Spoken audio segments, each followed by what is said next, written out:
Тим часом продовжують обговорювати спеціалісти, що на нас чекає в плані знову ж таки стихійних лих, і от говорять про те, що до Києва хвиля дійде за 5 хвилин, а Кримський міст розсиплеться. Сейсмолог проаналізував найнебезпечніші землетруси для України. Від потужного землетрусу в сейсмічно активній зоні Вранча руйнівна хвиля докотиться до Києва за 5 хвилин, а в разі гарного землетрусу в Криму Керченський міст впаде сам по собі. Ну і я попросила штучний інтелект згенерувати, як може виглядати цей самий землетрус, який зруйнує Керченський міст, і мені от видали от таку, значить, от таку згенеровану штучним інтелектом картинку, для того, щоб ви теж мали певний наглядний приклад. І тут треба сказати, що про це пише видання The Telegraph, вони посилаються на провідного наукового співробітника Інституту геофізики імені Суботіна НАН України, доктора фізико-математичних наук Дмитра Гриня. І він говорить, що кількість землетрусів в Україні приблизно однакова, як і століття поспіль, і говорить, що наша країна стоїть здебільшого на великому українському кристалічному щиті і не є сейсмічно дуже активною зоною. Найближча точка, де виникають землетруси на великих глибинах, це зона Вранча в Румунії. Саме звідти походить більшість землетрусів, які відчуваються в Україні, як, наприклад, той, що змусив хитатися багатоповерхівки в Києві в 1977 році. Значить, другий регіон – це Чорне море, каже експерт. І каже, що там землетруси слабкіші, вони відбуваються регулярно, і вони становлять десь 3-4 бали. Ще один регіон – це Карпати. За словами експерта, в державних будівельних нормах вони виділені як окремий сейсмічний регіон. Ну і також стосовно того, де чекати нових поштовхів, серед найбільш руйнівних сейсмічних явищ в Україні – це землетруси в Криму, які відбулися в 1927-му. Тоді 11-12 вересня на півострові сталися масштабні руйнування, загинули люди. З того часу минуло близько 100 років, але це циклічна подія, каже експерт. І ми можемо очікувати повторних землетрусів, таких сильних, якраз в районі Чорного моря. Бо по статистиці раз в 100 років в Чорноморському регіоні відбуваються сильні землетруси. І щодо зони Вранча пройшло 35 років, а сильних землетрусів не було. І експерт говорить про те, що вірніше намагається передбачити, коли будуть невеликі землетруси магнітудою 4-5 балів, але каже, що передбачити сильний поштовх неможливо. Це може статися завтра, через рік або навіть через 10 років. І, звісно, він каже, що тривають певні процеси, які поступово формують умови для потенційного сильного землетрусу. І от один із значить, зон – це Крим і Кримський міст буде зруйнований. Він каже, що особливість півдня така, що хвиля може і не піти далеко, особливо якщо землетрус буде в морі. Однак один об'єкт він точно зруйнує. І це Кримський міст. Ще раз вам нагадаю, що ви зараз бачите, значить, Керченський міст у Криму, незаконно побудований в анексованому Росією українському Криму. Я попросила штучний інтелект згенерувати, що буде з мостом від землетрусу. Таку він мені видав картинку для наочності, ще раз вам повідомляю. Ну і також не можу не згадати вам про справу Андрія Парубія, тому що з'явилися нові повідомлення від Служби безпеки України. Вони вже провели необхідні слідчі дії, вони допитали, значить, цього підозрюваного, якого одразу затримали, і СБУ вийшли із повідомленням про те, що вони зібрали докази і заявляють про беззаперечні докази державної зради з боку підозрюваного у вбивстві Парубія. За матеріалами справи Михайла Сцельнікова завербували ворожі спецслужби Росії. Він виконував завдання і звітував про їхнє виконання. Зокрема, відслідковував та передавав рашистам локації сил оборони, а також намагався встановити час та напрямки руху залізничних ешелонів з пальним. Після перевірки Сцельникова до виконання складнішого завдання російська спецслужба доручила йому убивство Андрія Парубія і профінансувала підготовку до цього злочину. Теж вам нагадаю, що до цього були повідомлення, до речі, він сам говорив про те, що ні, це немає, ця версія не має ніякої основи під собою, але от зараз, коли СБУ провела необхідні дії, як виявилося, і бачимо, що вони таки з'ясували, що все ж таки Росія завербувала, значить, цього чоловіка для того, щоб він вчиняв відповідні дії і для того, щоб він вбив Андрія Парубія. Андрій Парубій, як говорять його колеги, був у так званих розстрільних списках Росії, де також перебувають багато українських політиків, багато українських чиновників.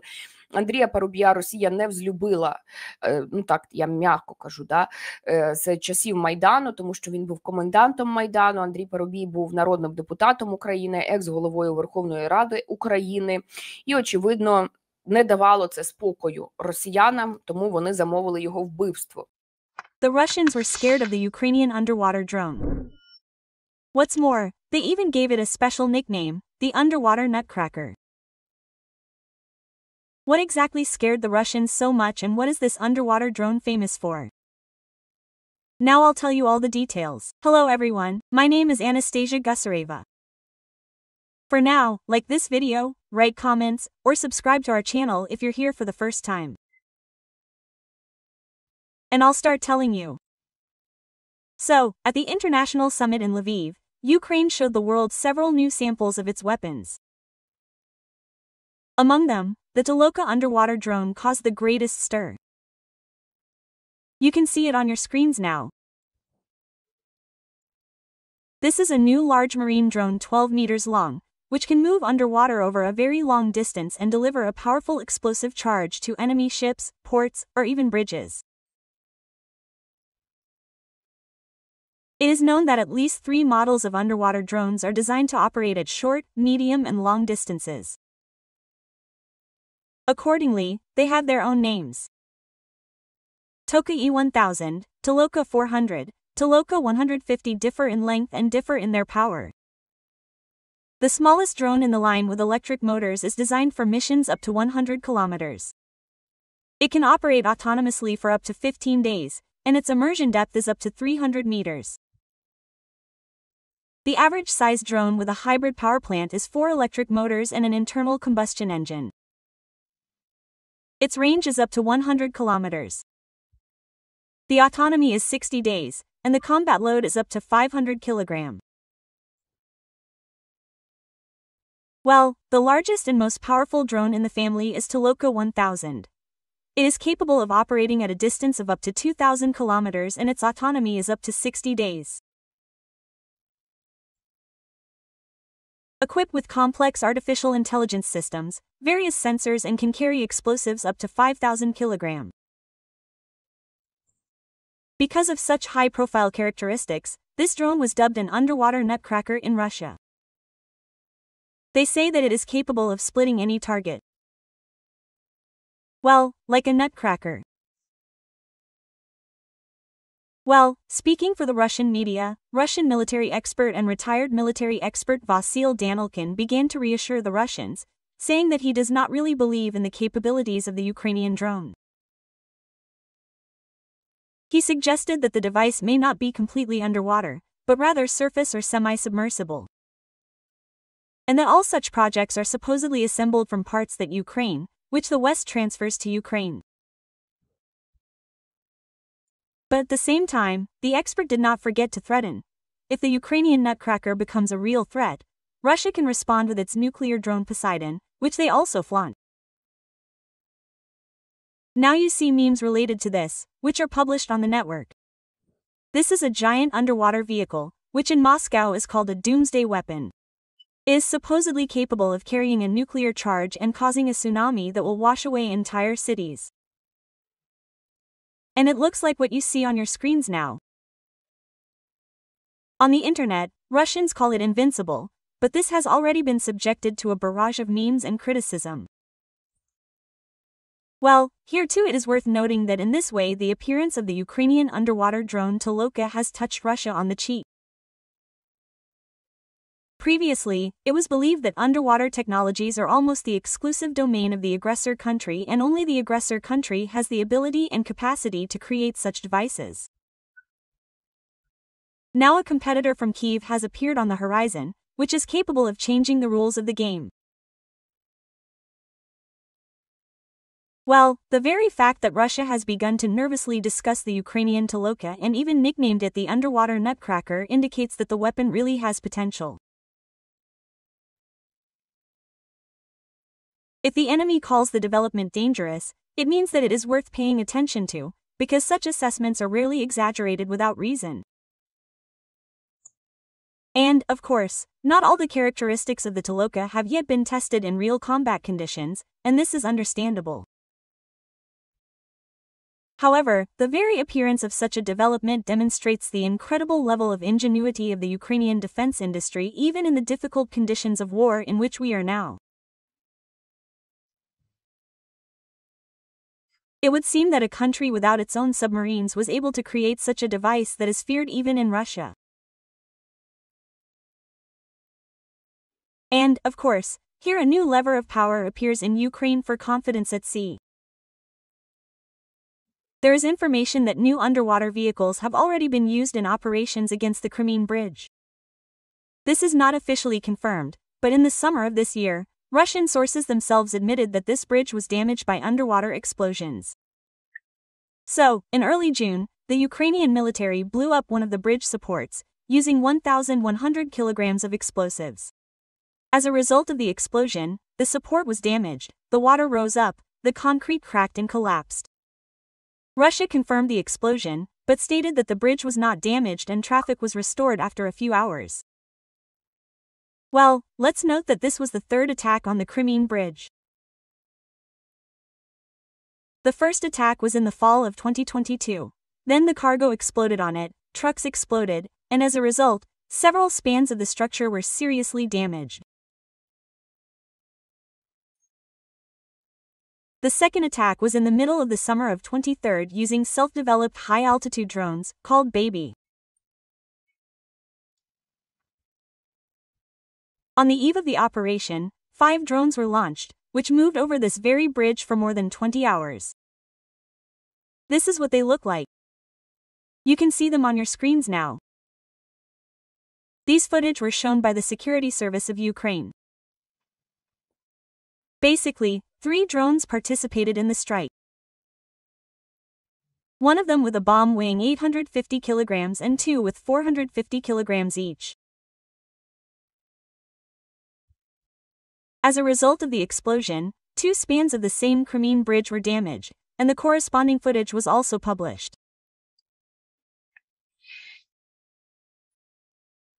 Well, let's look at the map in particular to understand why this Crimean Bridge is so important, especially for the Russians themselves. Now on your screens is a photo of a map showing exactly where this Crimean Bridge is located. It can be seen that the Crimean Bridge connects the Kerch and Ataman peninsulas. Its length is almost 19 kilometers. It consists of a road and railway part. This bridge has become one of the most famous constructions in Russia. After the annexation of the peninsula, the bridge was built very quickly in difficult conditions, where the soil is unstable, there are strong currents and there is a possible danger of even earthquakes. Piles were driven in tens of meters, and the central arches were raised in whole blocks to allow ships to pass. For the Kremlin, the bridge had enormous symbolic significance. It was proof of the permanent presence of Crimea, which the Russians boasted about so much on social networks. And the construction itself was accompanied by suspicions of corruption from the very beginning. The contract was awarded without a competition to Putin's close friend Arkady Rotenberg. In particular, this was written about in the media. The official price was 228 billion rubles. This is about $3.5 billion. Experts and opposition economists believe that this is twice the real cost of the bridge itself. That is, at least several $billion could simply go into someone's pocket. And all the financing was carried out under the seal of secrecy, which further fuels suspicions. The reliability of the bridge also raises questions. And here it is all connected primarily with its design. And geological conditions, of course. The bridge supports stand on the soft soil of the Kerch Strait, silt, sand, clay, which can float. Although the piles were driven very deep, up to 90 meters, they can still sink or lose strength. If several supports break nearby, an entire part of the bridge can collapse. And the central arched part is the highest and most important. Ships pass through it. It is supported by two huge arches, raised in whole blocks. And if even one arch is damaged, movement on the road and railway becomes literally impossible. And experts also say this. In addition, the railway track gives a vibration load and microcracks appeared after the opening. And explosions or fires easily damage metal and concrete and make train movement also dangerous. The places where the bridge connects to the shore have light structures, so they are more vulnerable to explosions. Supports standing in the water are easy to damage by sea drones, underwater charges or boats, because an explosion underwater has a stronger effect than on land, both in terms of pressure and wave.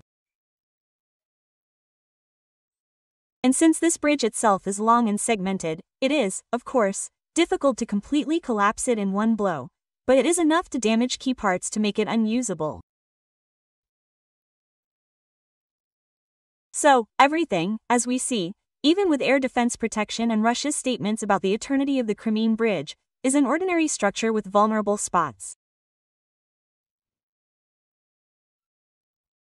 So, in principle, if you use a combination of various means, including underwater missiles, sea drones, etc., correctly calculate the trajectory and aim at weak spots, then as a result of the attack, traffic on the bridge will stop, and a few more strikes can disable or completely destroy the Crimean Bridge for a long time.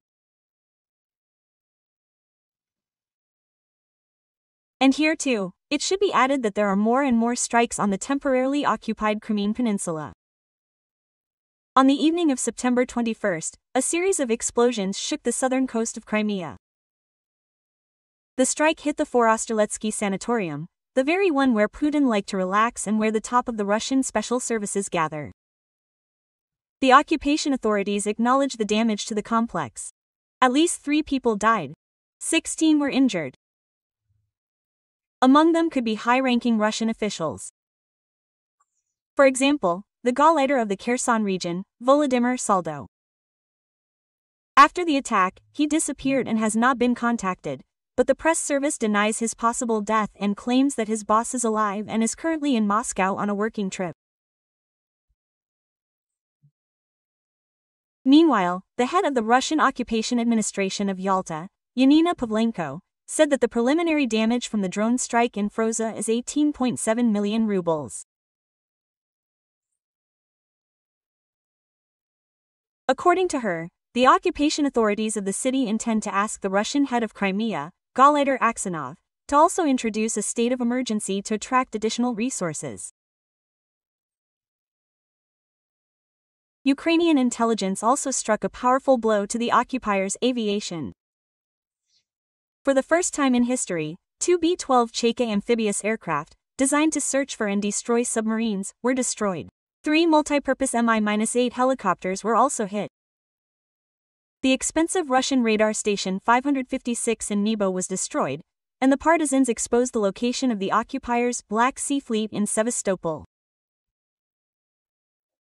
And the Rostov-on-Don submarine, which was hit twice by the defense forces, came under close surveillance. This is what it looks like now. The submarine was raised from the water, but repairs were never started, because the damage was too serious. And while the Kremlin is afraid of the Ukrainian underwater netcracker, we continue to strike the occupiers with other weapons, thanks to our armed forces of Ukraine. Each new development by Ukrainian engineers gives our army an advantage at sea and on land, and the enemy is forced to reckon with us on all fronts. The Nutcracker has become a symbol of the fact that even in difficult war conditions, Ukraine is able not only to catch up, but also to get ahead of the enemy. This is all I have time to tell you for now. Put your likes, write your comments. And, of course, subscribe to our channel if you haven't already. And we'll see you in our next broadcasts. My name is Anastasia Gusareva. Please take care of yourself and wash your hands with soap. Bye-bye to everyone.